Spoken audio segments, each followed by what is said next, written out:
Okay, hey everybody, welcome to an episode of On Point EDC. Today I have a really cool camera review for you guys from the brand Panasonic. A little about them. They're originally founded back in 1918. They're Japanese in origin and have factories throughout Asia.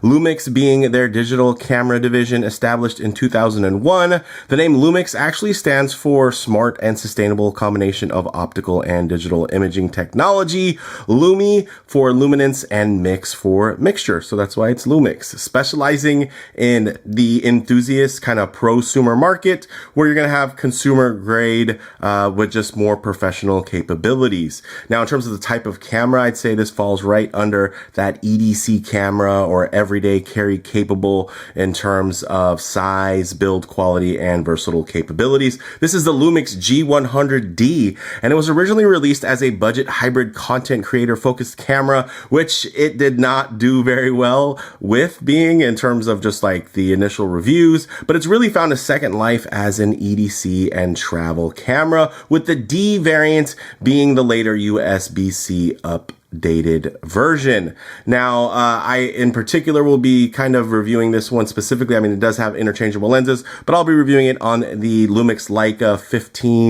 15mm f1.7, which is about a 30mm full frame equivalent. So, big fan of this particular camera here, guys.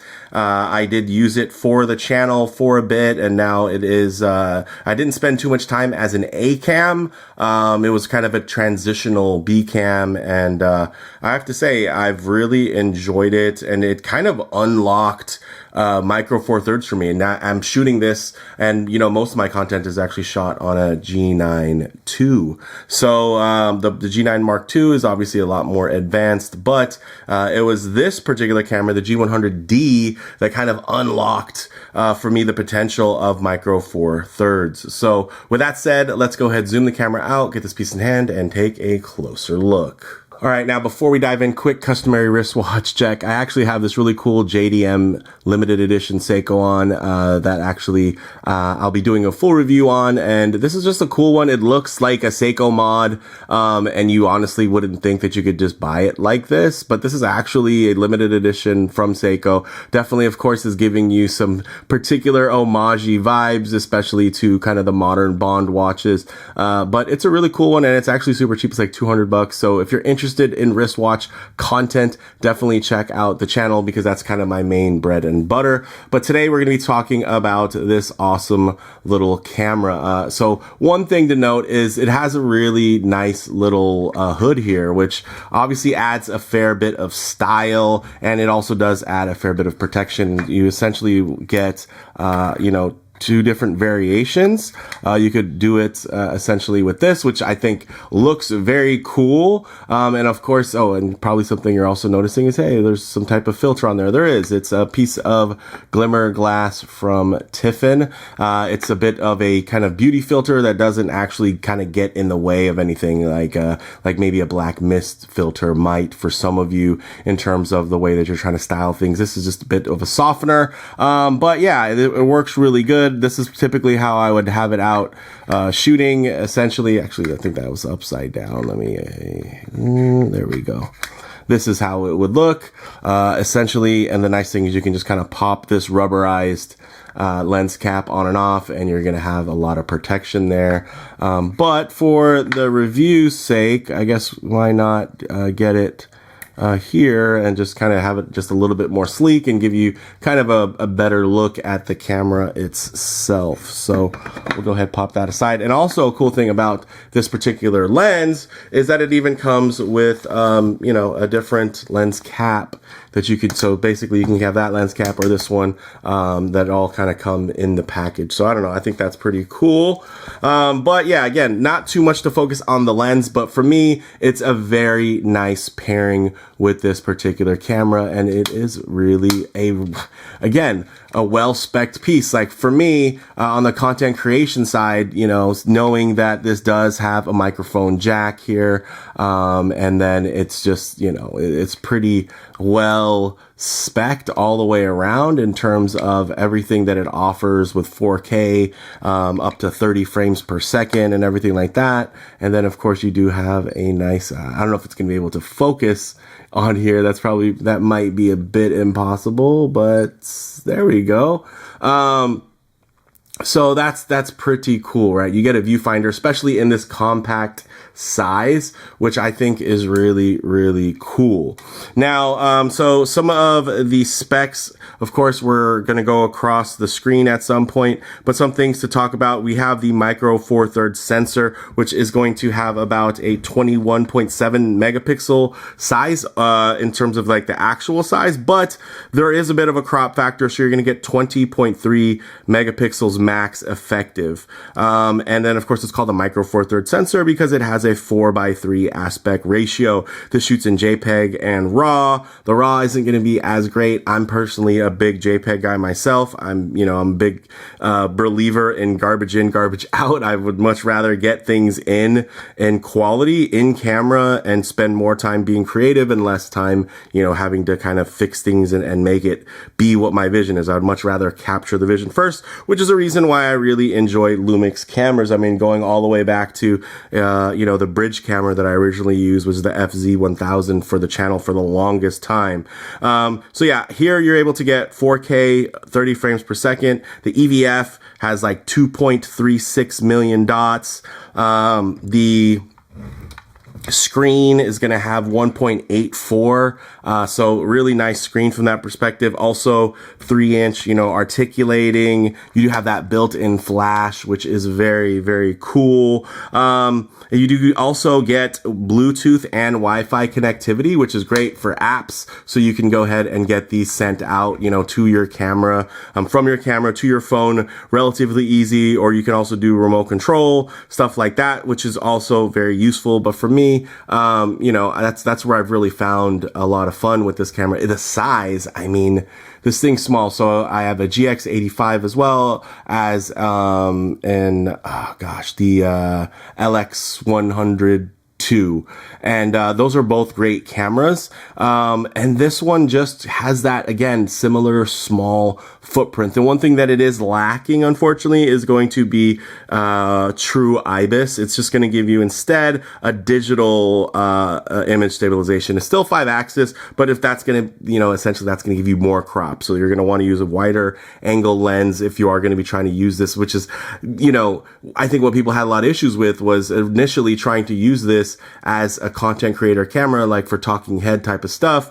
If you're going to have it at 4K, you're going to have a pretty major crop. So you're going to have to use a much wider lens. So instead of using maybe this 15 millimeter, maybe you're using the 9 millimeter, which I also have. But what I ended up doing is putting this on a gimbal, which gave me a little bit more distance. And then of course, using it with that wider 9 millimeter. But ultimately, for me and for my use case for the channel, using it as a hybrid camera, I prefer the G9 Mark II as just something that's going to be more robust. But again, that also costs a whole lot more.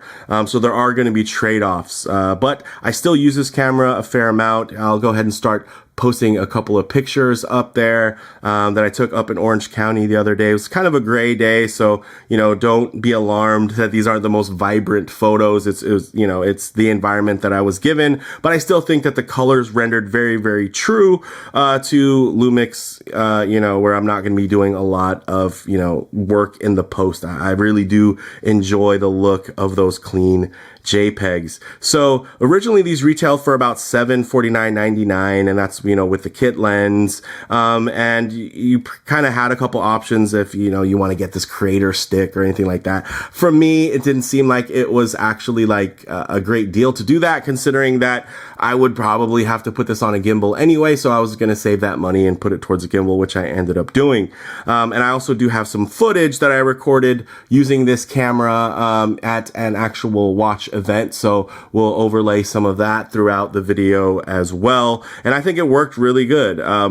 If there's any issues you might see with kind of the way that the camera's canted or anything like that, it's probably more due to my use of the gimbal versus anything that was a shortcoming with the camera. I think the camera worked really, really well. But you can get these anywhere from like $400 to $600 now. Even you can still get them brand new, which is great because again, this is a very nice, I mean, yes, it is plastic fantastic in terms of that body, but you do get a nice grip. It's textured, rubbery, kind of leathery feel. It feels very nice. And even the plastic has a nice little finish to it that just makes it feel a little bit more premium versus if it was just like a slick plastic. So I can appreciate that. And honestly, this very premium, Panasonic Leica lens actually suits the build very nicely. So I think it actually complements it quite nice. And it just works for me. I also like here that they went with the kind of more video centric style hangers, which is, just a little bit easier when you're setting up, whatever strap situation you're going to use. And honestly, you could have this on a wrist strap and be fine just because of the size and the weight. And you can also see pretty standard batteries. So these are not the biggest batteries. This is actually an aftermarket one because if you're going to use this camera pretty regularly, you're probably going to want to have, 3 or 4 backup batteries. And then of course, you have a little slot there for your SD. Would it be nicer if they were not centrally located? Of course, but then that would mean that you would need more room. And then on the opposite side, very clean, as you guys can see, USB-C, which is fantastic. Mini HDMI, not the greatest, but it's nice to have as an option. Then on this side, of course, you're going to have that port, which is very important for audio. Although I'll say the audio on here isn't too shabby. They actually do have some really cool directional magic that they use in the actual built-in microphone, which I was never really compelled to use just because I'm somebody who's been using kind of shotgun mics and lapel mics, for a long time. So I'm not really big on out of camera mics when I'm gonna pretty much always default to using some type of external microphone. But the microphone here isn't bad, especially if you're just shooting some B-roll. So, you don't even need a microphone for B-roll. But if you did need to kind of capture something, it's nice to know that it does have, a decent, and it's not like, especially compared to older stuff, this is going to be a lot better, right? Compared to that GX85, or the old FZ1000 that I was using previously.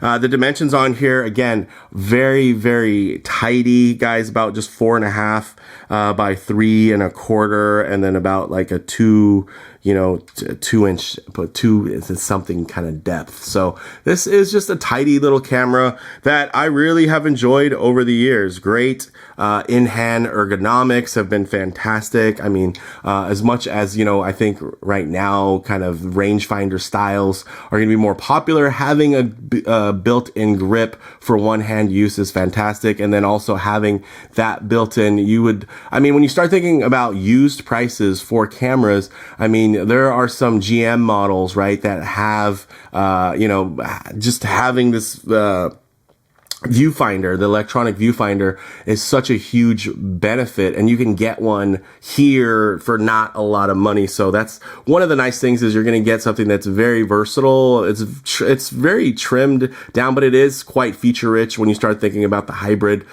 technology that you're going to have there for video. Again, for me, more of a great B-roll camera. And then for stills, I think it's great, with that larger megapixel output at 20. And 20 megapixels is still very big. And honestly, 16 megapixels is still good. I think obviously with cell phone cameras and everything, and the amount of kind of resolution that's happening post your photos to make up for small sensor sizes, I think we kind of forget, and we have a bit of a warped idea of how big these photos are. Because if you were to actually have them like 100% on your computer screen, like a 16 megapixel photo is still going to be much bigger than your screen itself. So things to keep in mind. And then the weight isn't too bad, at about 12.42 ounces. So that's should be with the actual kit lens. But the kit lens isn't bad.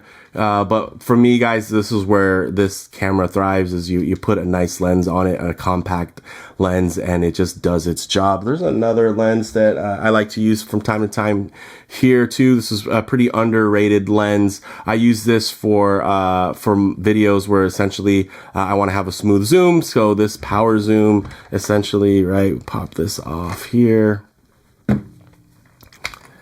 And what can happen, which is very cool with these, although I believe they may or may not be discontinued, guys, but look at look what you have here. This thing is just ready in terms of being a point and shoot now, which I think is pretty darn fantastic in terms of versatility, the 14 to 42. So this one definitely comes in handy, and you can see here when let's see if I can get it to focus. There we go.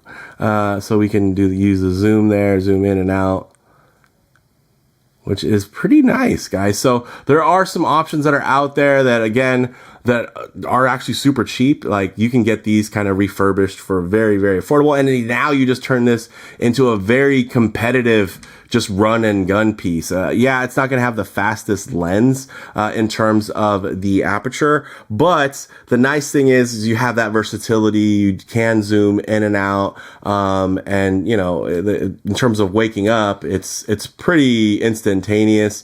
So you're not having to switch lenses, which I think is nice. The problem is sometimes, there we go, it can be a little laggy. Again, it's a little older, a little wiser, but something like this, although it doesn't look as cool as that 15 millimeter, the nice thing is it's also like very, very useful. So yeah, I think this camera for me just offers a lot of benefits in terms of it just being quite versatile.